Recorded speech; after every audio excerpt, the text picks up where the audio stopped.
Welcome to Galaxy Classes, where concepts become clear and learning becomes powerful. नमस्ते students, आज हम political science यानी civics के एक बहुत इम्पोर्टेंट चैप्टर शुरू करने जा रहे हैं। Chapter number 3, political parties. देखिए, अगर आपको इंडियन डेमोक्रेसी यानी हमारे भारतीय लोकतंत्र के दिल की धड़कन को समझना है तो इस चैप्टर को समझना सबसे जरूरी है। और हाँ, आपके बोर्ड एग्जाम्स के लिए इस चैप्टर से एक लॉन्ग आंसर क्वेश्चन ऑलमोस्ट पक्का है। सो ग्रैब योर नोटबुक्स और चलिए शुरू करते हैं। तो चलिए सबसे पहले देखते हैं कि आज की क्लास का हमारा रोड मैप क्या है। हम बिल्कुल स्टेप बाय स्टेप आगे बढ़ेंगे। फर्स्ट हम समझेंगे पॉलिटिकल पार्टीज के बिल्कुल बेसिक्स, फिर उनके कैरेक्टरिस्टिक्स यानी विशेषताएं क्या होती हैं। उसके बाद हम इंडिया के पार्टी सिस्टम की जर्नी देखेंगे आज़ादी से आज तक। फिर नेशनल और रीजनल पार्टीज क्या होती हैं इस पर डिटेल में बात करेंगे और लास्ट में एक क्विक रिवीजन। ये स्ट्रक्चर आपको चैप्टर को लॉजिकली समझने में हेल्प करेगा। Alright, let's begin with our first section, political parties the basics. यहाँ हम सबसे सिंपल लेकिन सबसे इम्पोर्टेंट सवाल से शुरू करेंगे। आखिर ये पॉलिटिकल पार्टी यानी राजनीतिक दल है क्या और हमें इसकी जरूरत ही क्यों है एक डेमोक्रेसी में। आपकी टेक्स्ट बुक की ये पहली लाइन ही इस पूरे चैप्टर का फाउंडेशन है। ये कहती है कि पॉलिटिकल पार्टीज एक लिंक हैं। लिंक यानी एक कड़ी, एक पुल, एक ब्रिज। और ये ब्रिज किसको जोड़ता है? ये हम जैसे आम लोगों को, कॉमन पीपल को 4 इंपॉर्टेंट चीजों से जोड़ता है। वो क्या है? डेमोक्रेसी यानी लोकतंत्र, रिप्रेजेंटेशन यानी प्रतिनिधित्व और इलेक्शंस यानी चुनाव। जरा सोचिए, हम अपनी बात, अपनी डिमांड सरकार तक कैसे पहुंचाते हैं? इन्हीं पार्टीज के थ्रू। यही वो गाड़ी हैं जो हमें डेमोक्रेटिक प्रोसेस तक ले जाती हैं। ओके, तो ये लिंक का काम तो करती हैं, but a very basic question. अगर एग्जाम में 1 मार्क के लिए आ गया डिफाइन अ पॉलिटिकल पार्टी, तो आप क्या लिखेंगे? हम रोज इनके बारे में सुनते हैं, टीवी पर देखते हैं, लेकिन इसकी एक परफेक्ट डेफिनेशन क्या है? Let's figure that out. ये है इसकी सबसे क्लियर और कंप्लीट डेफिनेशन। चलिए इसको ब्रेक डाउन करते हैं। सबसे पहले, अ पॉलिटिकल पार्टी क्या है? It's a group of people, लोगों का एक समूह। लेकिन ये लोग एक साथ क्यों आते हैं? उनका मेन गोल, उनका एम क्या है?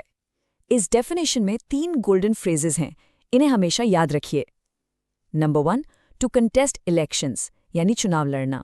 नंबर 2, टू विन इलेक्शंस यानी चुनाव जीतना। और नंबर 3, जब जीत गए तो क्या? To get power and establish the government यानी सत्ता में आना और अपनी पार्टी की सरकार बनाना। इन 3 स्टेप्स के बिना कोई भी ग्रुप एक पॉलिटिकल पार्टी नहीं हो सकता। अब जब हमें डेफिनेशन क्लियर हो गई है तो आगे बढ़ते हैं। हमारा नेक्स्ट टॉपिक है कैरेक्टरिस्टिक्स ऑफ पॉलिटिकल पार्टीज, यानी एक राजनीतिक दल की क्या क्या विशेषताएं होती हैं। बच्चों, इस टॉपिक पर एक बड़ा सा स्टार मार्क लगा लो अपनी बुक में। ये आपके बोर्ड एग्जाम्स का एक फेवरेट लॉन्ग आंसर क्वेश्चन है। तो एक पॉलिटिकल पार्टी की 5 मेन कैरेक्टरिस्टिक्स या 5 पहचान होती हैं। Number 1, to be in power यानी सत्ता हासिल करना। 2, टू परस्यू एन आइडियोलॉजी यानी एक विचारधारा पर चलना।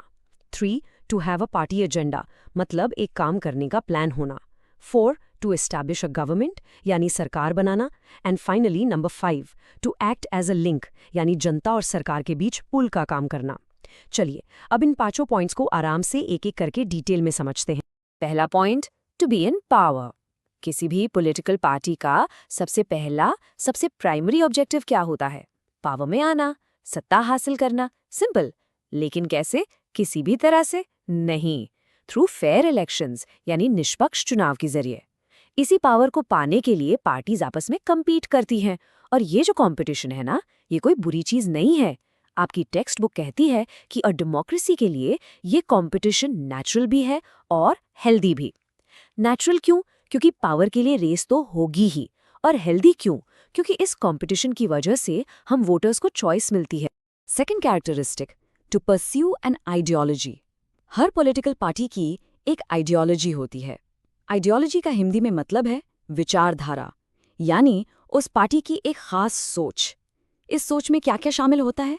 उस पार्टी की पॉलिसीज, उसका दुनिया को देखने का नजरिया और अलग अलग सोशल इश्यूज पर उसका क्या स्टैंड है। और जो लोग उस पार्टी की इस सोच से अग्री करते हैं, उसको सपोर्ट करते हैं, उसे हम कहते हैं उस पार्टी का मास बेस यानी जन आधार। तीसरा पॉइंट है to have a party agenda. अब पार्टी की एक सोच है, एक आइडियोलॉजी है, उसी आइडियोलॉजी के बेसिस पर हर पार्टी एक एजेंडा बनाती है। एजेंडा मतलब एक प्लान ऑफ एक्शन, ये उनका टू डू लिस्ट होता है। आपने इलेक्शन मैनिफेस्टो या घोषणा पत्र के बारे में सुना होगा, जिसमें पार्टीज लिखती हैं कि अगर हम जीते तो हम ये काम करेंगे। वही उनका एजेंडा होता है। और पावर में आने के बाद उनका काम उसी एजेंडा को इम्प्लीमेंट करना यानी लागू करना होता है। चौथा पॉइंट है टू एस्टैब्लिश अ गवर्नमेंट। चुनाव हो गए, रिजल्ट्स आ गए, अब क्या? अब जिस पार्टी को मेजॉरिटी मिलती है यानी बहुमत, सिंपल वर्ड्स में सबसे ज्यादा सीट्स, वो गवर्नमेंट बनाती है। उसे हम कहते हैं रूलिंग पार्टी या सत्ताधारी दल। और बेचारी वो पार्टीज जिनको मेजॉरिटी नहीं मिली, वो ऑपोजिशन का रोल प्ले करती हैं, यानी विपक्ष। ऑपोजिशन का काम है गवर्नमेंट पर नजर रखना, एक वॉचडॉग की तरह।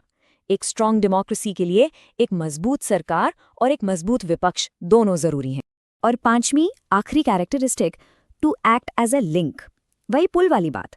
पॉलिटिकल पार्टीज एक टू वे स्ट्रीट की तरह काम करती हैं।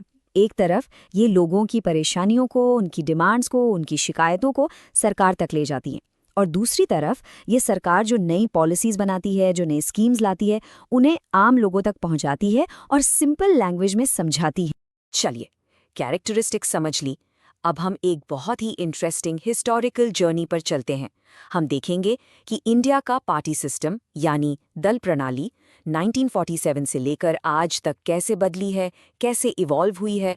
देखिए, इंडिया की पार्टी सिस्टम की हिस्ट्री को हम 3 बड़े फेजेस में डिवाइड कर सकते हैं। पहला फेज आज़ादी के आसपास का दौर, इसे कहते हैं era of a single dominant party system. इस टाइम पर सिर्फ एक ही पार्टी का दबदबा था, सेंटर में भी और ज्यादातर स्टेट्स में भी, और वो थी इंडियन नेशनल कांग्रेस।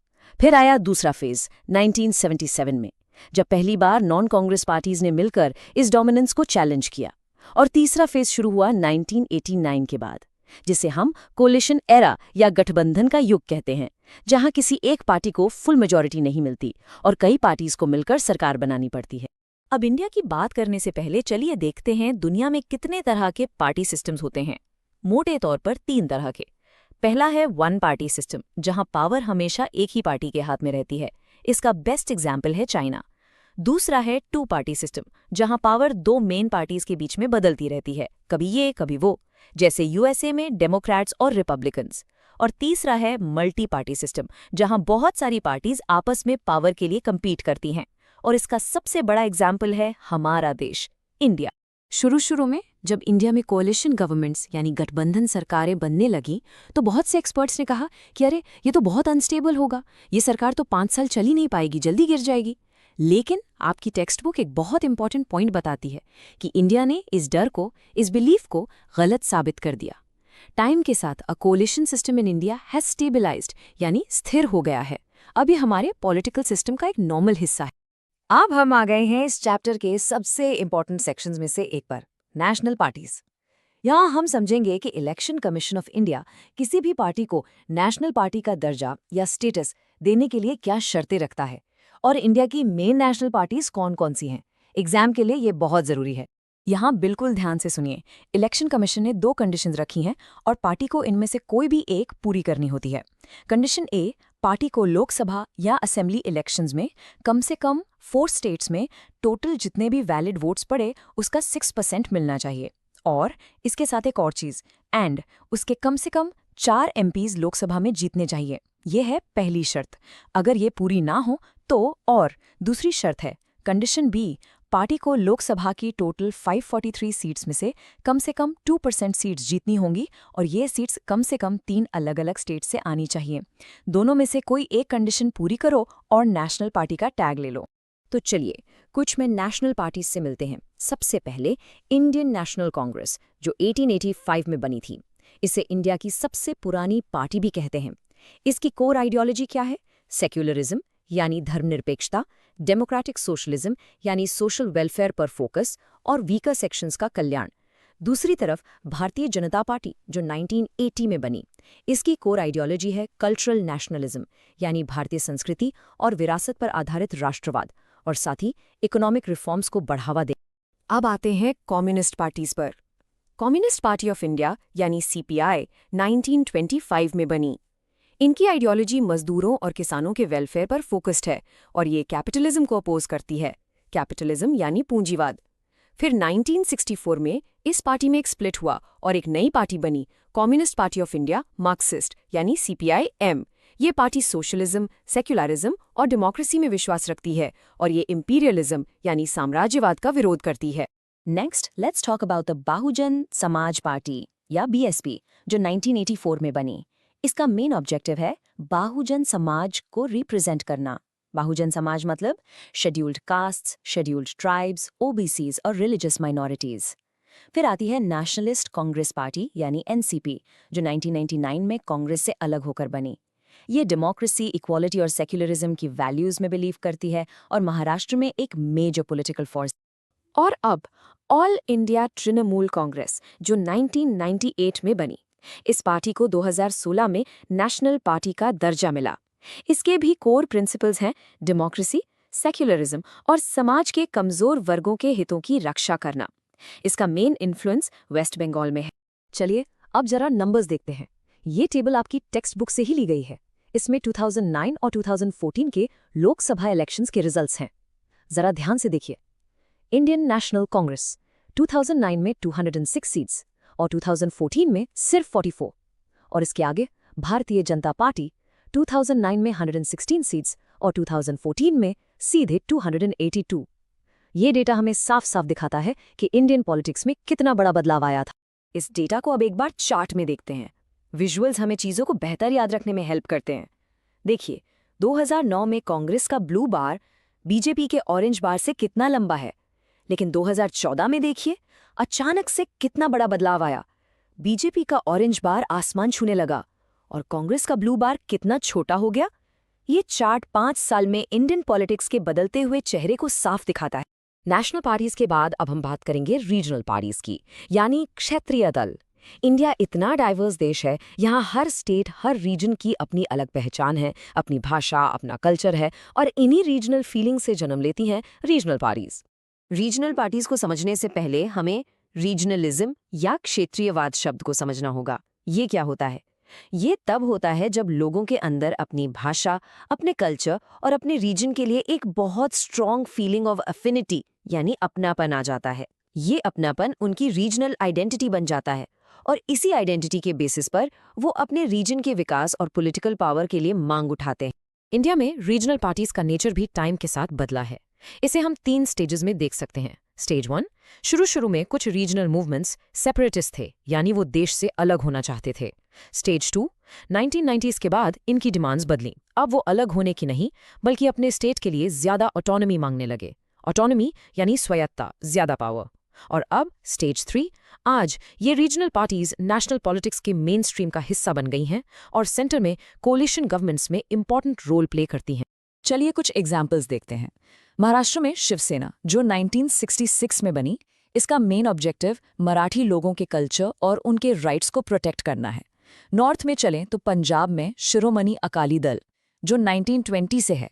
ये पार्टी सिख कम्युनिटी की रिलीजियस और रीजनल आइडेंटिटी को बढ़ावा देने और पंजाब के हितों के लिए काम करती। नॉर्थ में ही Jammu and Kashmir national conference जो 1932 में बनी, कश्मीर की सबसे पुरानी रीजनल पार्टी है।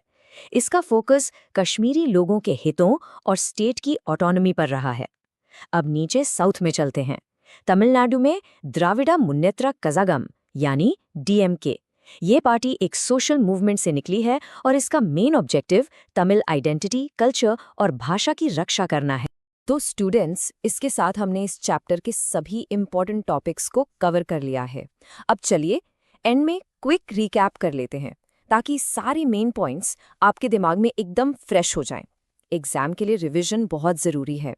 तो आज हमने क्या क्या सीखा? हमने सीखा कि पॉलिटिकल पार्टी क्या होती है।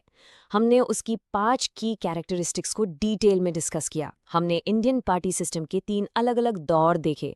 हमने नेशनल और रीजनल पार्टीज के बीच का फर्क समझा, कोalition पॉलिटिक्स के राइज को जाना और रीजनलिज्म के कॉन्सेप्ट को क्लियर किया। ये इस चैप्टर के सबसे इंपॉर्टेंट टेकअवेज। और अब क्लास खत्म करने से पहले आपके लिए एक थॉट प्रोवोकिंग क्वेश्चन।